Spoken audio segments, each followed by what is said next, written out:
Nobody expected that reaction. Not the production crew, not the commentators, and definitely not Triple H himself. The camera cut to him standing there, confident, composed, almost rehearsed, and then it happened. The boos didn't trickle in slowly. They hit all at once. Loud, sharp, impossible to ignore. This wasn't playful heat or ironic crowd noise. This was genuine rejection, live and unfiltered, in an arena that WWE loves to describe as evidence of its golden era. That moment felt uncomfortable because it wasn't supposed to exist. For years now, we've been told a very specific story. WWE is hotter than ever, business is booming, gates are breaking records. Merchandise is flying off shelves. According to the official narrative, Triple H is the architect of this renaissance, the steady hand who rescued WWE from chaos and restored creative integrity. That's the version we hear at press conferences, on podcasts, and in carefully framed interviews. But none of that mattered in that arena, because crowds don't read press releases, they react to how they feel. And in that moment, the feeling was clear: something wasn't sitting right anymore. The same fans who were expected to cheer, to nod along, to accept the corporate victory lap, chose instead to push back. That's what made the boos powerful. They broke the script, they interrupted the illusion. They exposed a gap between what WWE wants fans to believe and what fans are experiencing. And that's where the real question starts to form. Not why Triple H was booed in that specific building on that specific night, but why it happened at all. How does the man positioned as WWE's savior, the mastermind behind record profits and creative stability, suddenly become the target of open hostility? What changed in the relationship between the audience and the authority figure they were told to trust? Because moments like this don't come out of nowhere. They build quietly over time beneath the surface. And when they finally erupt, they're rarely about one decision. They're about something deeper, something unresolved, something fans have been holding in longer, collectively speaking. WWE is very good at telling its own success story. Every press conference sounds the same. Record gates, sold-out arenas, biggest year ever. The numbers are always framed as proof that everything is working exactly as intended, and at the center of that story sits Triple H, positioned as the calm, intelligent architect who fixed what was broken. The implication is simple. If the business is thriving, then the creative direction must be right, and if the creative direction is right, questioning it becomes almost irrational. But that logic only works on paper. Metrics can tell you how many tickets were sold, but they can't tell you how people feel when they're sitting in those seats. Money measures transactions, not trust, and that's where the disconnect starts to show. You can sell out a building and still lose the crowd emotionally. You can break financial records and still feel the temperature in the room shift against you. That's exactly what those boos represented. Not a rejection of WWE as a product, but a rejection of the idea that fans are obligated to celebrate the people in charge just because the company is profitable. This is where the illusion begins to crack. WWE wants fans to equate financial success with creative approval, as if buying a ticket means signing off on every booking decision, every press statement, every narrative pushed from the top. But fans don't operate that way. They're emotionally invested, not financially aligned. When they feel ignored, dismissed, or talked down to, the reaction isn't subtle. It shows up in live crowds, in online discourse, and in moments that can't be edited or spun away afterward. And it's not just that one arena. The boos didn't exist in a vacuum. They sit alongside weeks of online backlash, growing skepticism, and a sense that fans are being told how to feel instead of being listened to. When Triple H points to numbers as a shield, it reinforces the idea that fan emotion is secondary, something to be managed rather than respected. That creates an us versus them dynamic where the audience starts to feel like obstacles instead of participants. That's why the crowd reaction matters more than any quarterly report. Live energy is honest, it's immediate. It can't be massaged into a headline. And when that energy turns negative, it signals something deeper than one bad segment or one unpopular decision.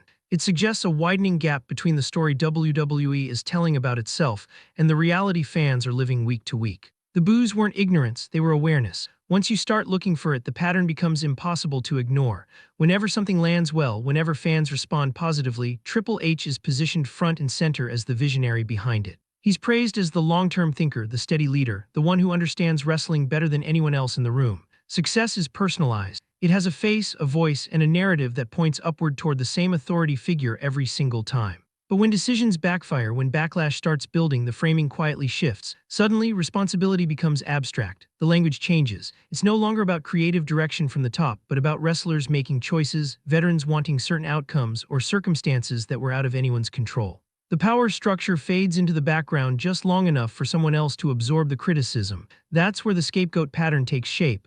John Cena is the clearest example. When controversial booking decisions were questioned, the narrative quickly became that Cena wanted it that way, that this was his vision, his send-off, his idea of doing business correctly. The authority figure steps aside while the performer takes the heat. Fans argue about Cena's legacy instead of questioning why those decisions were made in the first place. The conversation is redirected and accountability quietly disappears. The same thing happened with Brock Lesnar. When his return created backlash, the explanation leaned toward timing, logistics, or implied talent preference, never structural decision-making. It was framed as necessity, not choice. And when the dust settled, no one at the top ever had to own the fallout. The story moved on, leaving confusion instead of clarity. Cody Rhodes fits the same template. When WrestleMania plans shifted and fans revolted, the revised narrative painted Triple H as the hero who listened, who fought backstage battles, who ultimately gave fans what they wanted. But the initial decision, the one that caused the outrage, was never directly owned. The correction became the headline, not the mistake. This is perception management, not leadership transparency. It's about shaping how events are remembered, not explaining how they happened. Over time, fans start noticing that good outcomes are claimed loudly while bad ones dissolve into vague explanation. That breeds distrust. It creates the feeling that someone is always pulling strings but never standing in front of the consequences. That's why the boos matter. They aren't just reactions to one night or one comment. They're responses to a growing awareness that power without accountability eventually exposes itself. When fans feel manipulated instead of respected, they stop playing along. And once that illusion breaks, it's very hard to rebuild. One of the fastest ways to lose an audience is to make them feel small. And that is exactly how many fans interpret Triple H's public tone when criticism surfaces. Instead of engaging with concerns, the language often shifts toward dismissal. Online backlash becomes noise. Disagreement turns into internet fans who supposedly don't matter because buildings are full and numbers are up. On paper, that sounds confident. In practice, it feels condescending. Fans don't hear those comments as leadership, they hear them as distant. It creates the impression that the people investing their time, money, and emotional energy are being brushed aside as irrelevant data points. Nobody likes being told that their reaction doesn't count, especially when that reaction is the only honest feedback mechanism left in a tightly controlled product. When an authority figure mocks criticism instead of addressing it, frustration doesn't disappear. It concentrates. That's why the response isn't passive anymore. Modern audiences are hypersensitive to perceived arrogance because they live in spaces where voices matter. Social platforms train fans to speak back, to analyze, to compare notes. When Triple H frames criticism as something beneath him, it doesn't shut conversation down. It escalates it. People don't feel corrected, they feel challenged. This taps directly into identity. Wrestling fans don't just consume content. They see themselves as part of the ecosystem. Being told that their opinions are meaningless creates a status conflict, where authority asserts superiority and the audience instinctively resists. It's the same emotional reaction anyone has felt at work, in school, or in life when they were talked down to by someone in charge. The reaction isn't logic, it's resentment. What makes it worse is the contrast between words and behavior. If fan reactions truly didn't matter, they wouldn't be addressed at all. But when criticism is acknowledged only to be dismissed, it sends a mixed signal. It says, I hear you, but I don't respect you. That's a dangerous position for any public-facing leader, especially in an industry built on emotional investment. The boos then aren't confusion, they're communication.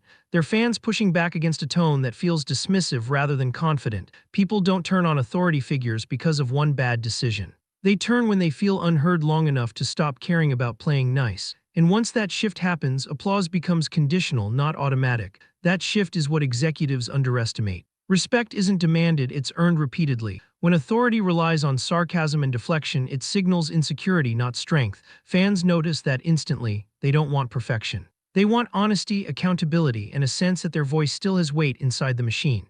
Without that, loyalty fades and boos become the loudest feedback. For all of his flaws, and there were many, Vince McMahon understood one fundamental truth that modern WWE seems to resist. If fans are going to hate you, you don't fight it, you weaponize it. Vince never tried to convince the audience that their anger was invalid. He leaned into it. He put himself directly in front of the camera and said, in effect, yes, I am the problem. And then he built entire storylines, characters, and eras around that tension. The hatred became part of the product, not something to be dismissed or hidden behind press statement. That's where the contrast with Triple H becomes impossible to ignore. Triple H holds immense power, arguably more structural control than Vince ever did in his later years. Yet he remains mostly off-screen, insulated, selective about when he speaks, and how much responsibility he publicly accepts. When things go well, he's praised as the genius behind the curtain. When things go poorly, he retreats into abstraction, allowing wrestlers, circumstances, or fan perception to absorb the blame. That avoidance doesn't make the heat disappear. It just leaves it unresolved. Vince understood that unresolved heat is wasted energy. He made himself the lightning rod. Fans booed him relentlessly, but they paid to do it.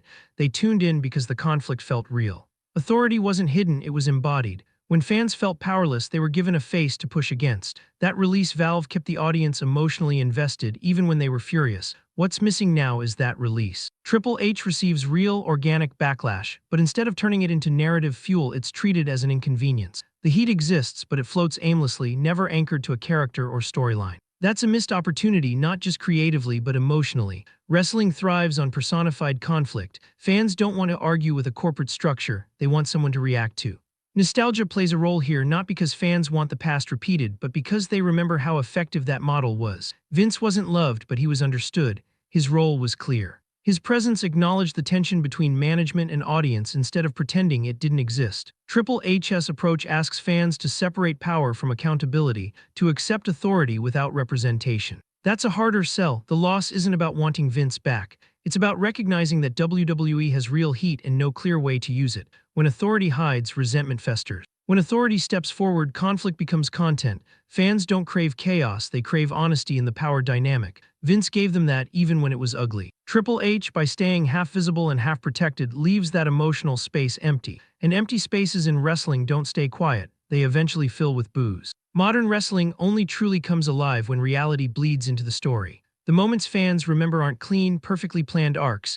They're messy, uncomfortable intersections between what's real and what's scripted. That's why the Rock and Cody situation worked. It wasn't just a booking pivot, it was real tension, real backlash, real ego, and real adaptation colliding in public. Fans felt it because it wasn't manufactured from scratch, it was harvested from reality and shaped into narrative. This is what the mixed reality era is supposed to look like. Kayfabe no longer exists in a vacuum. Social media, podcasts, press conferences, and live reactions all feed into how fans experience wrestling. When WWE acknowledges that and incorporates it, the product feels alive. When it ignores it, everything starts to feel sterile, like a simulation running without stakes. That's where the frustration with Triple H's creative philosophy grows. Time and time again, real emotional energy is brushed aside instead of used. Fan anger is labeled noise. Backstage tension is smoothed over, authority stays distant. The result is safe booking that technically functions but rarely resonates. Matches happen, stories progress, but nothing feels urgent, nothing feels dangerous, nothing feels personal.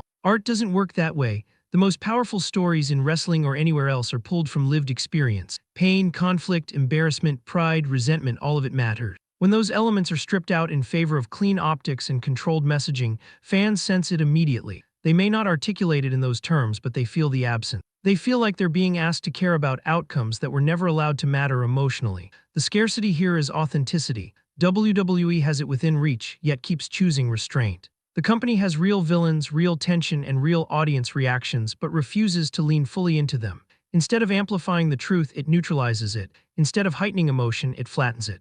Over time, that creates distance between the product and the people watching it. Fans aren't asking for chaos. They're asking for honesty. They want to feel like what they're reacting to is acknowledged, not erased. In a future where wrestling continues to compete for attention in an oversaturated media landscape, emotional truth becomes the only real currency. Avoiding it might feel safe, but safety is exactly what's making the audience drift away. That refusal has consequences because fans are no longer passive consumers. They analyze, compare, remember, and connect dots across years. When authenticity is withheld, they disengage emotionally, even if they keep watching out of habit. That is the silent danger WWE keeps underestimating in this era.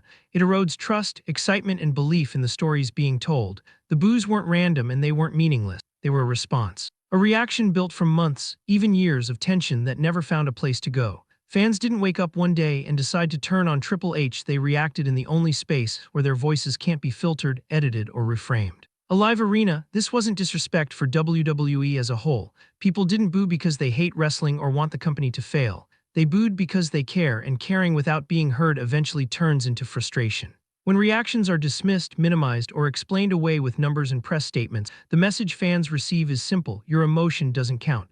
And once that feeling sets in, silence is no longer an option. In that sense, the boos were honest. They cut through the manufactured optimism and forced a moment of truth, not about ticket sales or records, but about trust, about whether the audience feels like a participant in the product or just a consumer expected to applaud on command. Wrestling has always thrived on that relationship, and when it fractures, the noise gets louder, not quieter. So the real issue isn't whether Triple H deserves to be booed. It's whether those boos will be acknowledged as feedback or dismissed as inconvenience. History shows that ignoring crowd sentiment doesn't make it disappear, it hardens it. Fans don't need to be pandered to, but they do need to feel respected. That moment in the arena posed a question WWE can't dodge forever. Will the people in charge listen to what the crowd is telling them, or will they keep pretending that the sound doesn't matter until it's too loud to control? Because once belief breaks, no amount of success metrics can truly repair it.